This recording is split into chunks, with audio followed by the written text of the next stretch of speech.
Iris. Guys, congrats on your revenge win. Did you have any fears coming into that game? No, not really. I mean, it was just like any other LCS game. It caught me by surprise, but I had to play for Super Week also. We were expecting Bjergsen to come back this week, and then there were some delays with this visa, and they're like, hey, you're playing for Super Week. I'm like, oh. And then it was just like another week of constantly playing League. Yeah, and what's the stress level been like then, knowing that you're now having to play for Super Week and your 2-week foray into the LCS is now a substantial part of TSM season? I've been playing so much League. I've had dreams about League of Legends, and I supposedly I'm talking in my sleep and talking about League too, man. Good. Hopefully, good dreams, not nightmares. I don't know. I've had some nightmares where Hotshot would kill me in my dreams. I'd be like, no, and I'd just like, I don't know. That's just embarrassing. Yeah, right. Oh, no. So Darius, Reggie back in the lineup. You guys seem to have some kind of special camaraderie. You stood in his corpse while he was reviving. You guys hug after all the games. What's it like playing with Reggie? We're a little bit more aggressive than usual, so I kind of have to like think about should we stay here, and like I kind of asked the team, should we stay here?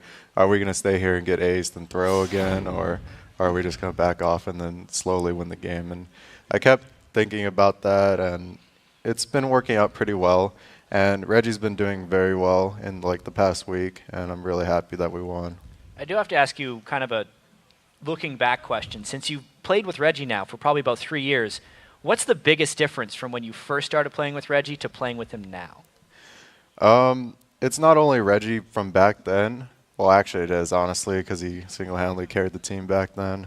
Back then, he would just make all the calls. He knew what to do. He would win his lane 100% of the time. Well, most 99% of the time. Back in Season 2, he would play Karthus and kill them at like level 1 or 2, or he'll be the one engaging instead of odd one back then.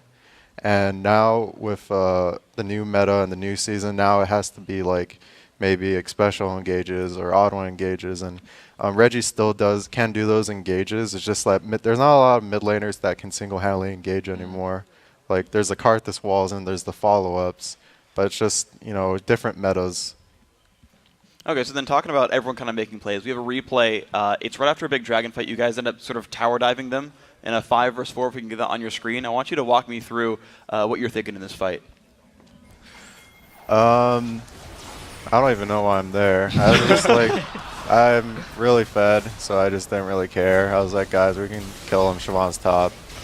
I'll just tank this tower. You guys kill them. I'm not really paying attention to my team. I hope you guys aren't feeding. All right, someone tank it so I can kill these guys. Tank it, please. Tank it. All right, I'm going in. All right, don't die. All right, good job. No one died. That's good shot calling.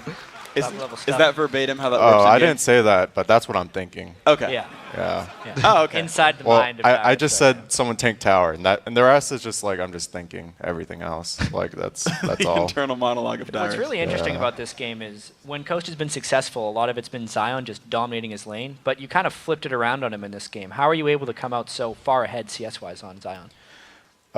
So this week I decided that I can't play passively and like just win the game by being lazy with Mundo, because if I do that, like they have the advantage on me. Siobhan is gonna like proxy me. They're gonna roam on my middle, and it's like, all right, I can't really let that happen this week. I need to change it up. I've been looking at all the metas from Korea to China to Europe, and I'm seeing a lot of Renekton bans against the really good players like Impact or they banned it like.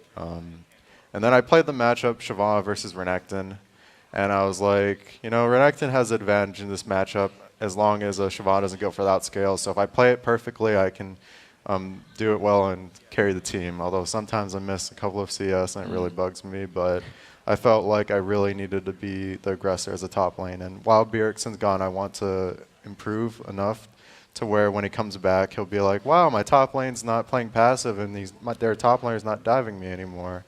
So I just wanted to leave a little bit more pressure on my team. Even though it puts me out of my comfort zone with Mundo, I tried really hard to learn Renekton this week. Yeah, and with your large lead that you guys had in lane, as well as the dive, Baron fight was really kind of showing the game when you got your big ace onto Coast. We can get that replay up on the screen as well. We heard the inside the mind of Darius for that replay. So Reggie, tell us what you were thinking in this fight. So I mean, right now, Thresh was out of position, so let's try to do our best to catch out Thresh and get Baron, right? Mainly because we just kept getting poked down and we couldn't really do Baron, so we're just really trying our best to catch them. And I don't know, like they just all died turtle, and it was a huge cluster. I didn't even know what was going on. All I knew was that we had a huge lead and we had the numbers on them, so we would win the fight. But it was surprisingly pretty close. Like if Turtle hadn't died there, we would have gotten Baron. But since he did die, we just decided to reset, and we already had like complete control. So we decided to just like reset, play it safe, and just end the game slowly. Okay, so of course you guys did win that game, and you're still in control of first place, up a game on Cloud9. 3 more games in Super Week, including a game against CLG tomorrow. How are you feeling about your future matches? Dang, it's unpredictable. I mean, my play is kind of dicey right now. Some games I'll do super well, some games I'll do not so well. So hoping that we can, like, aiming for the 4-0, of course. But realistically, I think we can do a good 3-1 against CLG.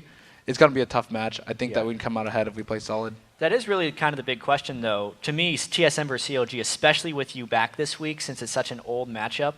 What are your thoughts on the CLG team and how you're going to match up with them right this week?